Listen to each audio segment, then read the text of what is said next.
So one thing that I'm concerned about with even the progressive presidential candidates is that if they get elected, well, what if the corporate Democrats say no to Green New Deal, Medicare for all, raising taxes on corporations, etc. So luckily I talked to Bernie Sanders today, one of those progressive candidates running for president, and I asked him about it. Let's say you're President Sanders, you got inaugurated and you're in office, and you push for Medicare for all. You've said you're going to. Absolutely. And I think one of your strengths is that people believe you when you say you're going to push for Medicare for all. But let's say Democratic senators, put aside Republicans for now, Joe Manchin, Michael Bennet, whoever they might be, say no. What do you do? Look, what I have said a million times is that real change does not emanate from Washington, D.C., or in fact from the president. It emanates from the people. And the role that I will be playing as president of the United States is not just sitting in the Oval Office. I will go to West Virginia, which is one of the poorest, most desperate states in this country, and I will rally the people of West Virginia. And I will go all over this country to demand that members of Congress and members of the Senate do what needs to be done.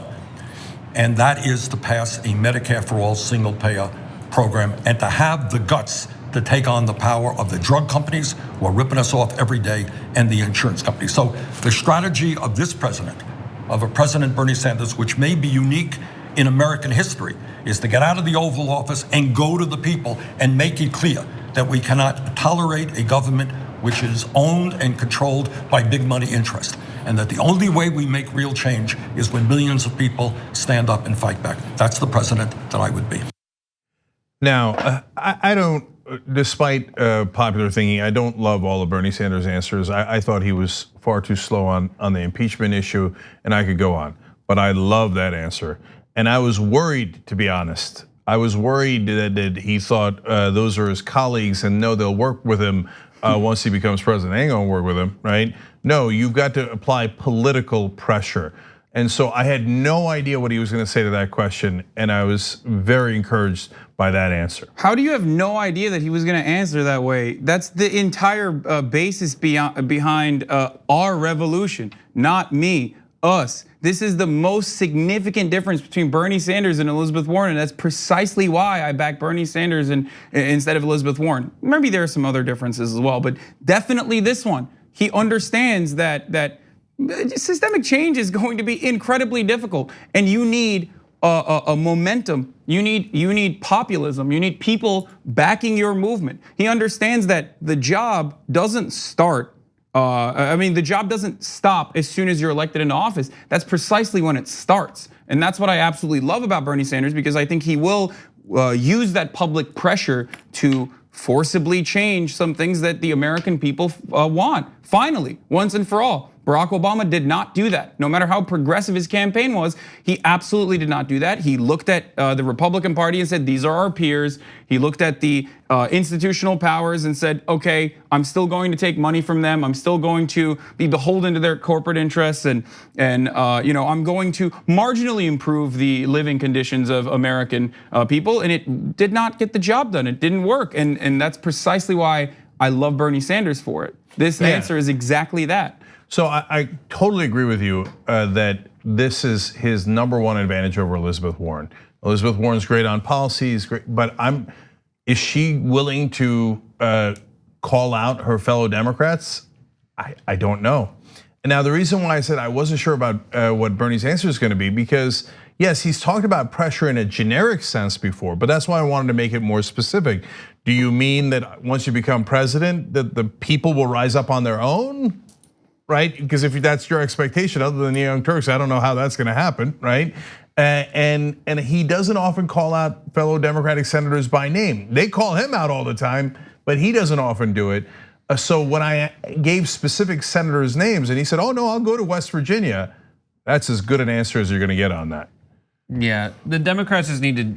They don't do as good a job at like effective, efficient messaging, because they could technically, I guess, replace a grassroots movement that where you get out everywhere if they had a message that people could like look at on their phone and be like, yeah, I'm with that, and be like, oh, click here, now I can go do something about it, like, and I'm in, and have things where they set up. I mean, I was thinking about this the other day. We had like a bunch of marches and a bunch of rallies right after Trump was elected. That fizzled out because the way that things seem to work in Washington is you have people come to Washington, or you fly here to Los Angeles, or someone go to New York, you raise a bunch of money and that's it. And you run some ads when the time comes when we conventionally run ads, and that's it. But for lacking, the establishment candidates more or less lacking some kind of tangible messaging that is very easy to rally around. And Trump, meanwhile, doing exactly that. That's all Trump does all day. Yeah, exactly. He goes and does the populist rallies. He's only ever at rallies. It's not like we experience it. Like what we experience as people in Los Angeles is like, oh, I can't drive across town now because someone's here raising money. That's the field trip that they take. And that populism worked, and it got him to be president, and he is pressured almost. Remember when the Republicans, the Never Trumpers, were like, "Oh, the Republicans will never go along with his radical ideas." They all go along with every single idea. Why? Not because Trump has good ideas. You'd have to be crazy to think that. Because political pressure works. Well, there's two differences there, but one, the first thing I want to say is, yeah, imagine if we use that kind of populist momentum towards achieving Medicare for all, a thing that other countries have already given their citizens, instead of like locking little children in concentration camps at the border. That would be pretty tight. I don't know, maybe I'm crazy, or maybe funding like public education or whatever, free college, all of that good stuff.